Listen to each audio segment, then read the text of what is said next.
Focus group interviews are typically conducted in focus group facilities, much like the one you see here. This facility houses a series of specially equipped conference rooms to enable researchers to gather qualitative data.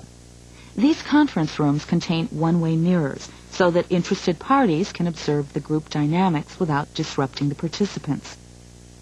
Once a facility is found, the next step is to recruit people to participate in the focus group discussion. Ms. Naomi Henderson, a professional moderator, discusses how group participants are selected and compensated for their participation. We actually don't recruit ourselves because we work in a different city than the study. Suppose I were coming to Buffalo, New York, which we did recently. The study was for a company that was interviewing people who own recreational vehicles. So once we were clear we were going to Buffalo to do the study, we looked in a directory, which is the Blue Book, found a company that operated in the Buffalo area, called them up and said, here are the specs for the study. The person needs to drive a certain brand of recreational vehicle, be a certain age range, make a certain amount of money per year, and be available on Thursday night to come to a focus group to talk about his or her recreational vehicle. So that they then make enough phone calls through whatever methods they use to find the people who fit the screen. They're then invited to come and then paid for their participation in the study. In the screener criteria, it says, person says, hello, my name is Clyde. I want to ask you if you're available to come to a project group discussion on Thursday night. Topic is recreational vehicles. Do you own one?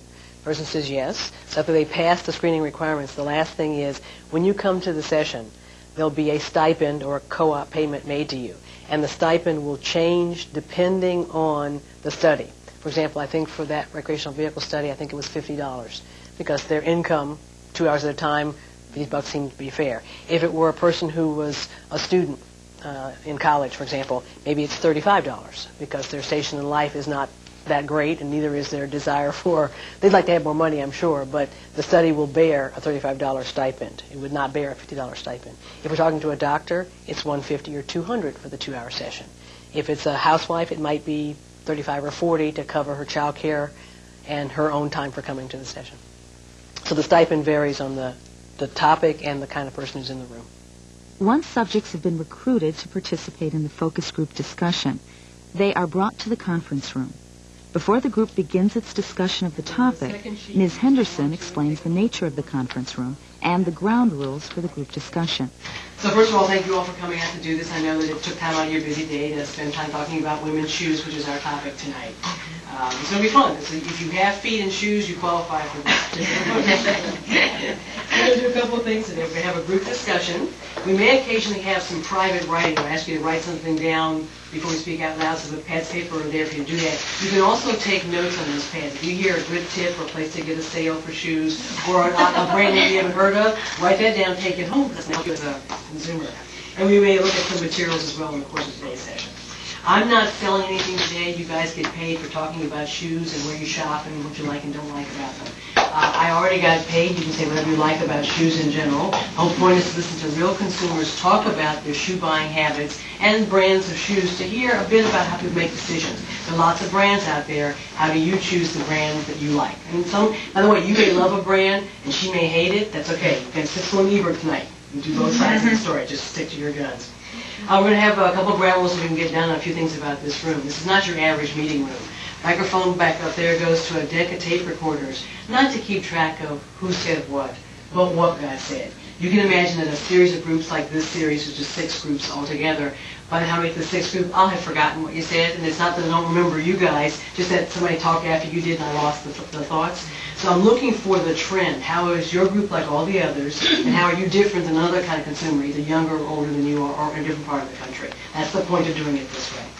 Behind me is a one-way mirror. There are folks back there who can't wait for the report. They want to know, as we're doing it group by group, how's it going? They may send me a note to ask the question that we hadn't thought of because you popped a new area. So I'm going to get a note in the course of the session.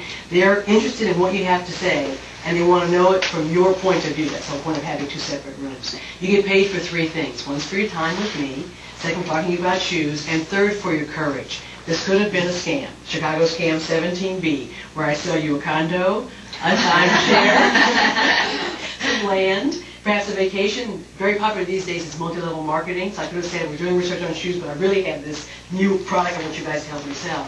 Or the money is hooked to your buying something when you leave this room. It's not one of those. It's a real project about shoes, so thanks for trusting yourself to come out and talk about it tonight. We'll be done in about an hour and a half. Someone's coming to get you, they'll get you to be on time tonight. And you get paid in cash, and it's tax-free. That's the best part of it. Couple ground rules, or several ground rules, so we can get done in a timely manner. Please talk in a voice at least as loud as mine. You can talk slower if you want to. I was raised in a family of 4 girls, and you had to get your words in quick, so I'm used to talking fast. You talk whatever speed you want, but no softer than me. I say use your amen voice or your bingo voice. Both of those are loud as you heard. Nice loud voice. Avoid a side conversation with your neighbor, and that's a hard ground rule for women's group especially, because we will talk to a tree, a rock, anything if it'll listen to us. So, and a person, you've got a live person sitting right next to you who's going to talk to you about shoes, and she buys shoes as well. It's very natural to do that. Please resist and tell the table your point of view, because your side comment is juicy research. It tells me that something popped right away as soon as you want to say something. A comment got made and you want to make another comment, bingo, you tell the person next to you, except they didn't pay for the comment. And I did. And it's a couple of reasons for saying it to the room, not to the person next to you. It pulls 2 of you out of the conversation. I lose a juicy side comment, and it lays up the audio tape. So it's really, and it's going to be hard because you're going to want to say something like you can't wait. Wave your hand wildly. I'll call on you. You can say it to the room, but don't tell the person next to you. You hear from everyone today. You don't have to answer every single question. This is not a survey. We're having a group discussion. For example, Carolyn may make a comment, and Dawn may want to ask her some question about it. Do that. You can talk back and forth. You can answer every single question. Just have a discussion about our conversation here. We're going to have a no-smoking rule for our time in this session. If you want a cigarette break or a bathroom break, just slip out, go down the hall, post will tell you where both those sections are. It's cruel to make your body wait 2 hours for either a cigarette or the bathroom. Slip out, handle your body, and come back. You'll be much better than me.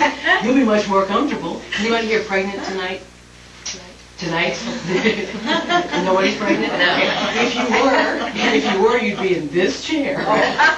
It's closest to the door. Because you know when you're pregnant, you only last about an hour, and then you have to go to the bathroom. So if you feel pregnant or just have to go to the bathroom, just slip out or have a cigarette as well. Your choice to go do that. Tonight, say what's true for you, even if no one else in here agrees with you. You each represent 1,000 women. So right now, tonight, I've got 8,000 women in the Chicago area who are speaking to me about shoes. You speak for yourself and all the other women like you. Same height, same shoe size, same kind of closet, same kind of brand choices. So you may not have any company in this room, but out there in Chicago, you have some company. So speak for yourself and the 999 who see it the way you do, which means you're going to have some personal courage. For example, suppose Lee says, oh, I like so-and-so brand, it's terrific. And you guys go, that whole thing, it's really terrible, they fall apart in a hurry. You keep loving them, and you guys tell me how much you hate them. But don't you change your point of view because of what the room said. You hang on to your point of view tonight. The moderator's role in the focus group discussion is extremely important. Listen as Ms. Henderson explains her role as the group moderator. The name, the Reba Method, got started with one of our students who had been trained in our course, and I overheard her talking to a colleague. She says, well, I'm going to do it using the Reba Method. And I had this strange feeling like, oh my God, Lamaze technique. And it was just an odd feeling. So I listened to her talk to her colleague about the Reba Method. So it is using something called unconditional positive regard, which is assuming that people are able and worthy and willing to talk about something in a group full of strangers. And then trusting them to be that way, to talk to you about it, and you not to hold any judgment. For example, when a person says something like, well, I think the Census Department has information about my drinking habits, you don't say, no, they don't. You say, how'd you find that out? Or, that's interesting, anybody else believe that? Allowing that person to have their belief without changing it, which means not having any judgment. Now, you and I both know that we're all judgment machines. We just go around going, she's good, she's bad, hair's right, hair's too long, whatever. We judge people all the time. But that's not what research is about. It's asking people to tell you what they believe and not judging it. So our method teaches people to just let people be themselves and not to judge their comments. So that's one of the portions of the Reba Method. The other is to throw the question into the room. So a room full of people are talking, 8 people around a table. You throw the question to the middle of the table, never calling on anyone by name unless you absolutely have to. If the room is real quiet, you might want to call on somebody. But just throw the question out, let people decide who's going to answer first, and then let the room answer in whatever order it wants to without over-controlling the environment. So it's making it safe for people just to step up and speak if they want to. If someone hasn't spoken for a while, go get them. But let the room manage itself. Let the dominator dominate, let the quiet person be quiet until the room sort of has a norm. And then the moderator works the room so that people get equal airtime in the session. The other thing is to be real well prepared before the session. So you saw my guide earlier for this project is to write a clear, clean, specific guide. I don't ask every single question, even in the words I wrote down, but I've thought it all out so that I don't have to spend time in the moderator's chair dreaming up the questions. I've already done the homework, and I can go with the energy in the room.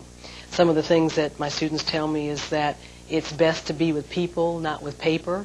So the data doesn't live in my great plan. It lives in asking questions, see what the room does with it. It lives in somebody taking a little longer to get through the conversation than you had planned to have them get through it. So it's pretty much trusting people to be able to relate in a conversation and share their points of view, making it safe so they can do that, and not judging them. So that's how the kids tell me the Riva method sounds, and actually that's what we do in focus group. That's how I run my sessions.